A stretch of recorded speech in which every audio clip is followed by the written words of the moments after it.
இவரை பொறுத்த வரைக்கும் கல்யாணம் நடக்க வாய்ப்பே இல்லை.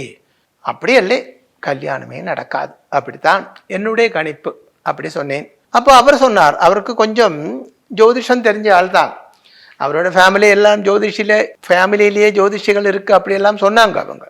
அப்போ அவர் சொன்னார், 7ஆம் இடத்தில் சந்திரன் இருக்கிறதே, சந்திரன் சுபகிரகம் தானே, அதே மாதிரி 7ஆம் இடத்துக்கு அதிபனாக இருக்கப்பட்ட புதன் 9ஆம் இடம் பாக்கியஸ்தானத்தில் இருக்கு இல்லையா, லக்னத்தில் குரு பார்வை இருக்கு இல்லையா, அப்ப ஏன் சுவாமி கல்யாணம் நடக்காதுன்னு நீங்க சொல்றீங்க? ஜாதகத்தில் மாங்கல்ய தோஷம் தானா அப்படின்னா அதுக்கு பரிகாரத்தை பண்ணிடலாம் அப்படி சொன்னார். இப்போ நான் சொன்னேன், ஜாதகத்துல மாங்கல்ய தோஷம் கொஞ்சம் இருக்குன்னு சொல்லலாம், ஆனா அதல்லே காரணம்.